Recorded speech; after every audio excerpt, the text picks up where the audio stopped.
Hello, everyone. I'm very happy to be here. Thanks for having me.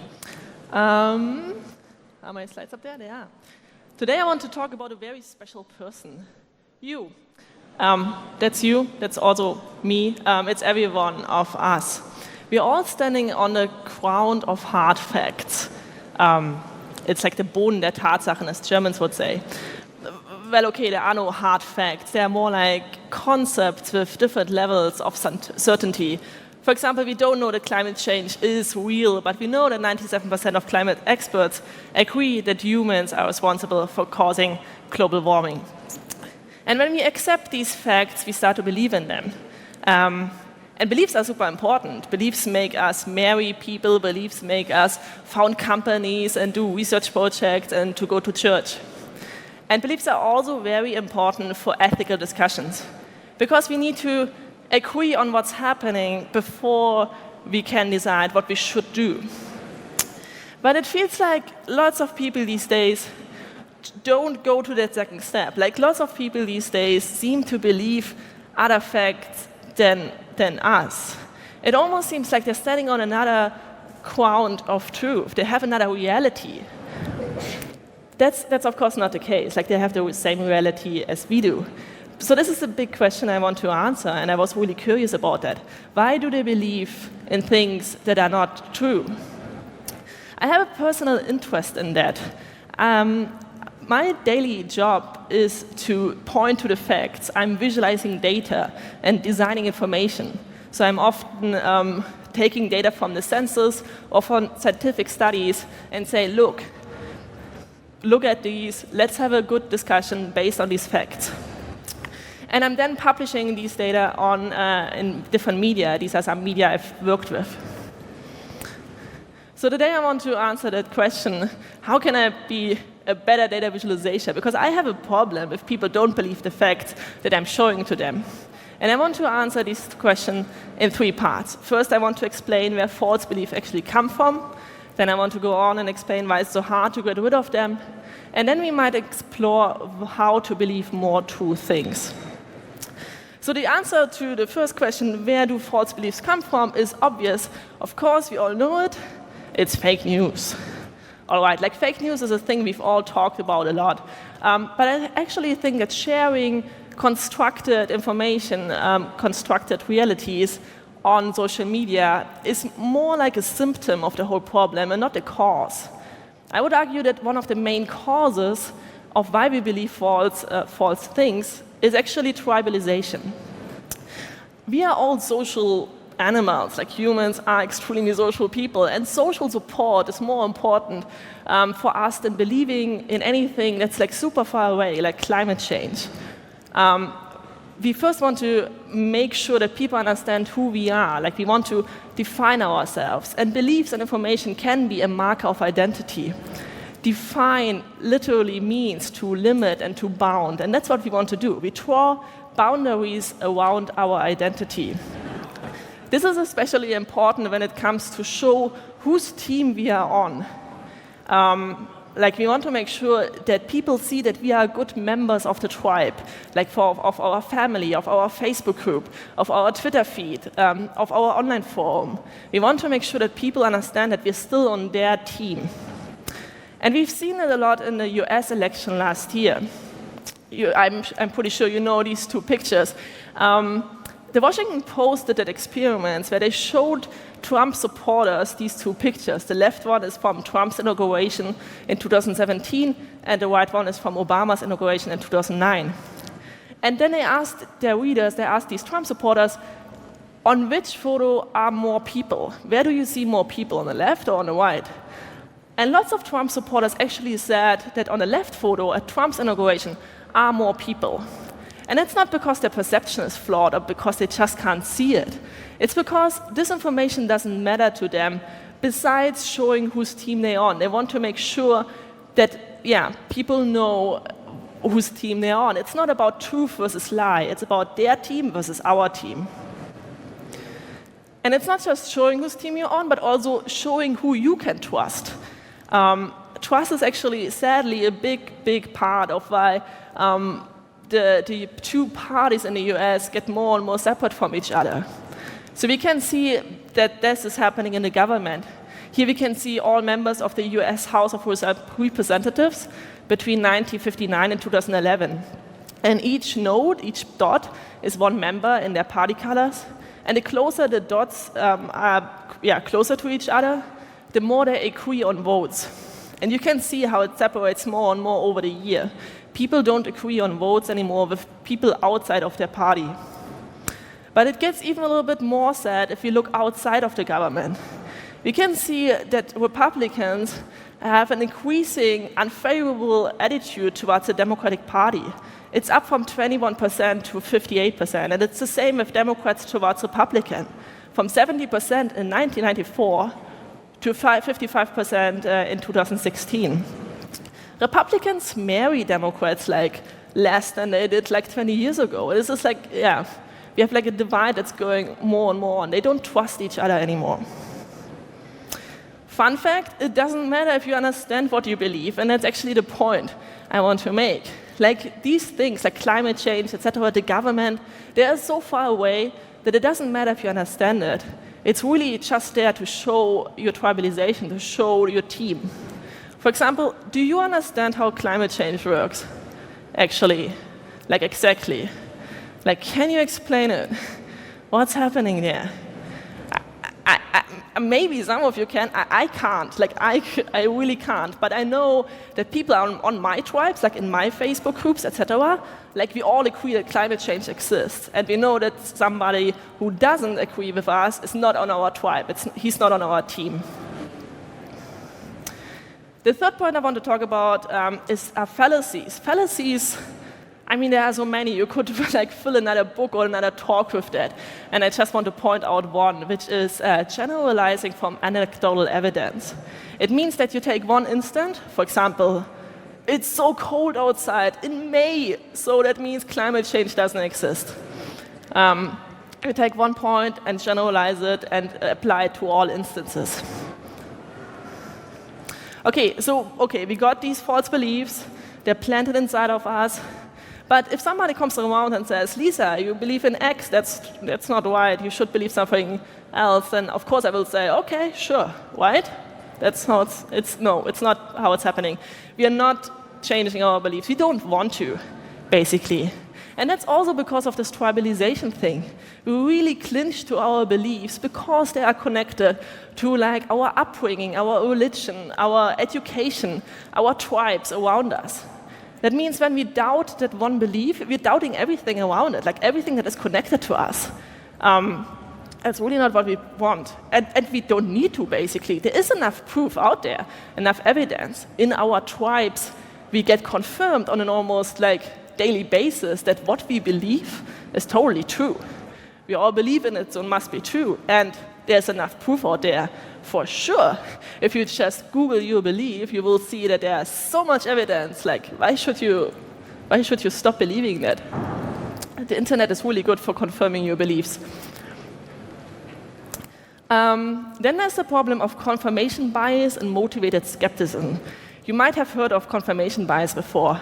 It means that when you're confronted with information that actually confirm your belief, you remember them better, you question them less, and you don't ignore them as much as you ignore the information that opposes your belief. And motivated skepticism works the other way around. It means that if you see information that opposes your belief, you apply more skepticism than you would normally do. You're more skeptical, you remember it less, and you need to really be pointed on it to actually see it. I will show you one example here. So this is a website that talks about the reason why we should vaccinate our kids.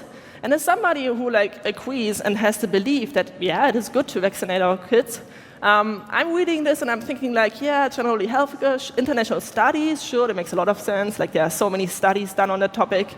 And there's this one study published in the journal Clinical Infectious Diseases, found that individuals vaccinated for the flu are 550% less likely to have respiratory problems.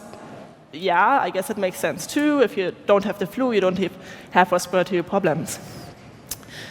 I agree with all of that. The problem with this is This is not the actual text. This is the actual text. It's an article that argues against vaccinating our kids.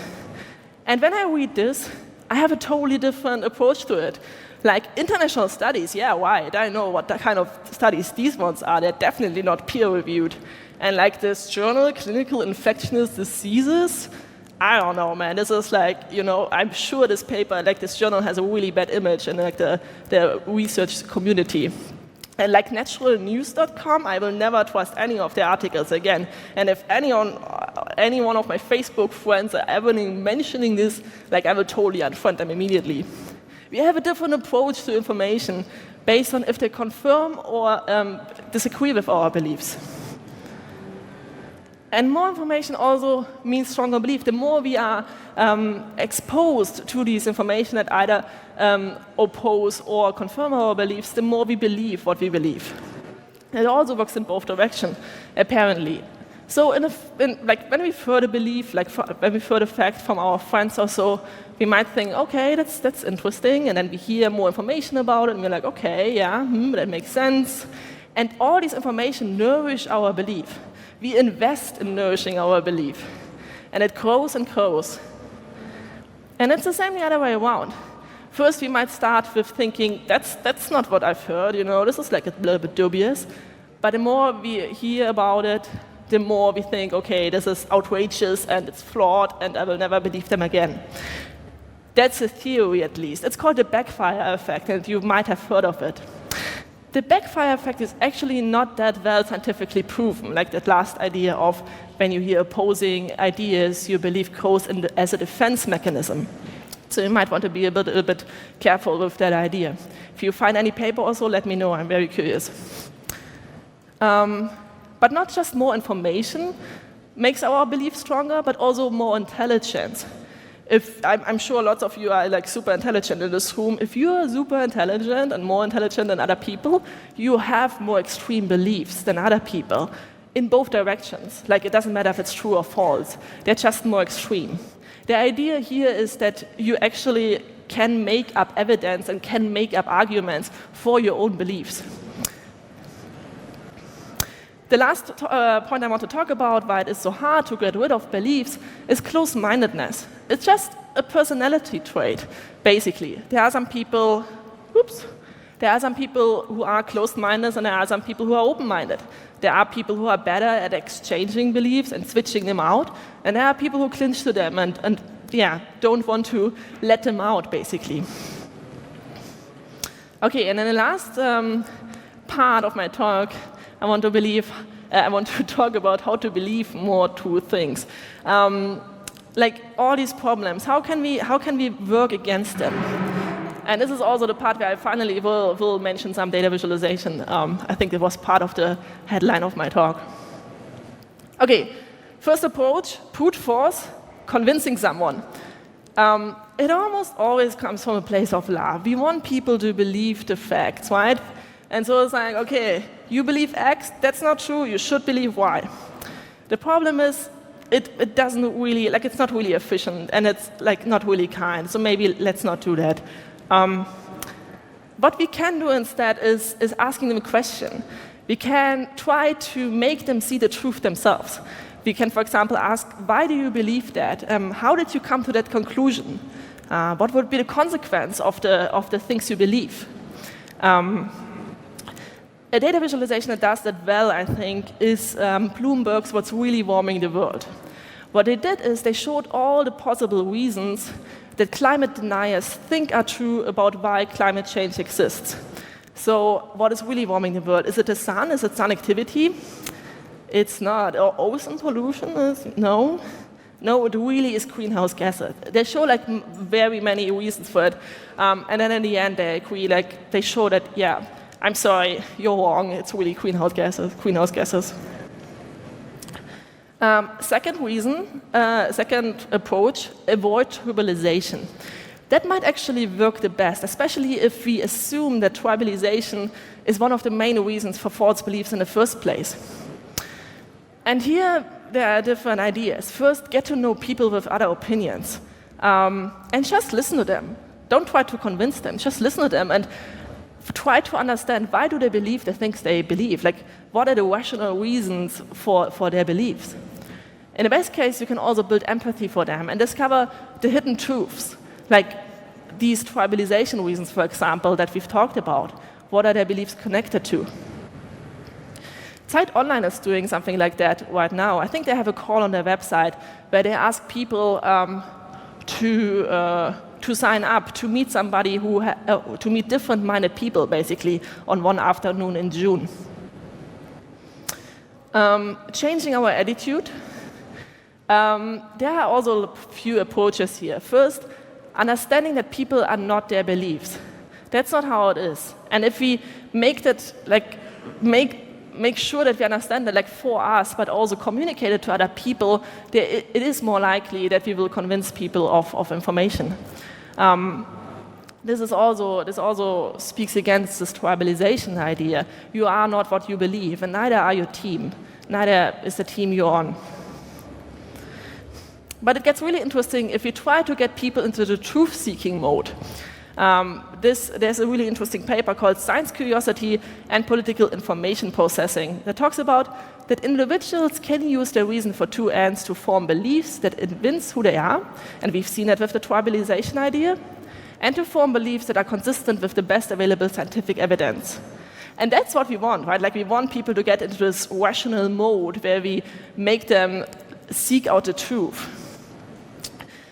So we've seen that before, that says that if you're more intelligent, you have more extreme beliefs.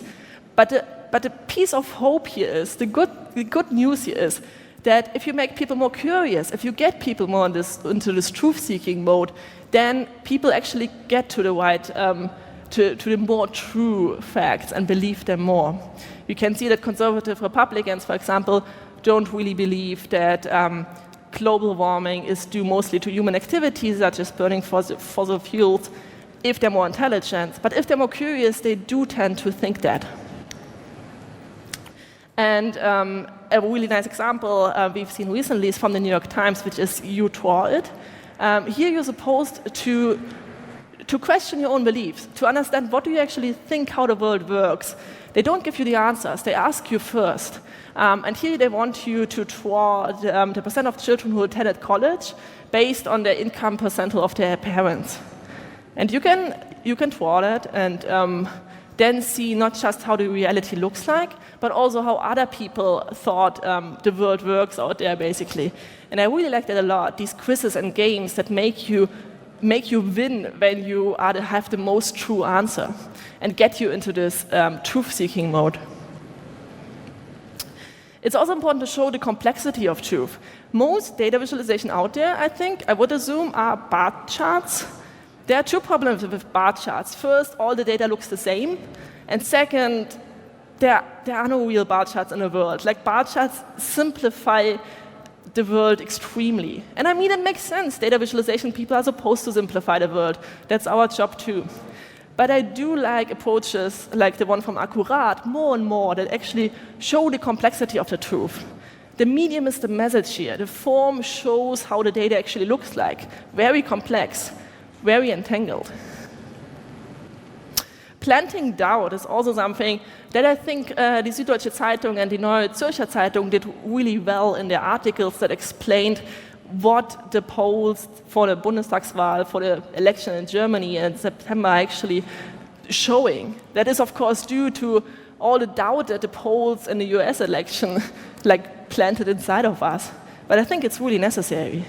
The New York Times actually did that 2 months before the US election. They planted doubt with showing that 4 different pollsters came to totally different conclusions when they got the same data. This is also connected to showing uncertainty well. Like this, which is the New York Times election newsletter, is not showing uncertainty well. This, on the other hand, is. This is like this jittery version, you might have remembered that from the New York Times US election, which shows the confidence interval and shows what we don't know, basically. And the last point I want to talk about is showing our skin in the game. This is this long text, again, from this amazing paper called Science Curiosity and Political Information Processing, which basically says, If you ask a Republican farmer if he believes in climate change, it's very likely that he will say no, until this belief gets important to succeeding as a farmer, to actually get to his goal. Like you can see that here, where they have an end succeeding as farmers that can be satisfied only with that form of information processing.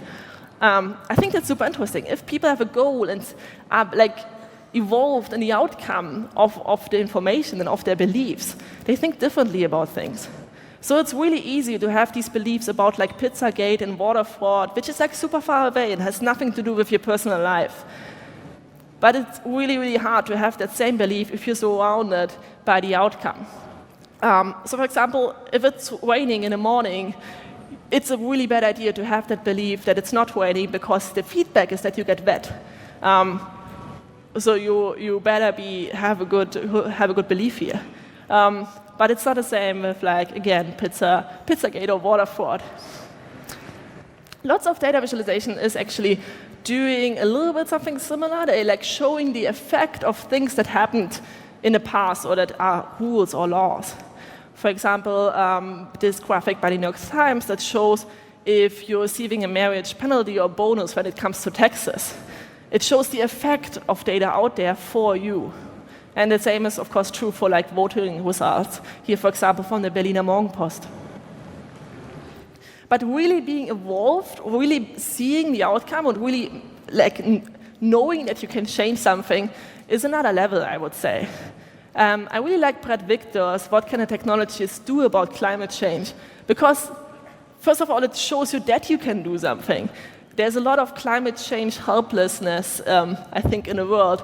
And studies have actually shown that if we believe that we can do something personally to help stop climate change, only then are we more likely to make a difference that works against the climate change helplessness.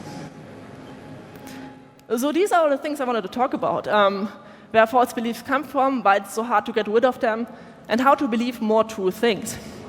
And believe me, this is not all there is. In each block, there could be so many more causes and reasons and examples. I just wanted to point out the most interesting and important ones. But what are we doing now with this knowledge? It seems like beliefs are whoa, they're super tricky. I don't know, should we have them anymore? Maybe we should just try to be super careful with our beliefs and keep them small and tiny and not believe too much. But I disagree with that idea. I would say if we can choose between having small beliefs and big beliefs, we'd rather want big beliefs. Because beliefs make us act. Again, beliefs are really important for our actions, and I rather want us to act than not to act. But if we can decide between having beliefs rigid as a metal or flexible as a gummy bear, I'd rather want a gummy bear. Strong opinions loosely held is a phrase I really, really like, and strong beliefs loosely held, I think, is as important, is something I want to live by. Because in the best case, we can then change our beliefs based on upcoming and new information very, very easily. Thank you so much.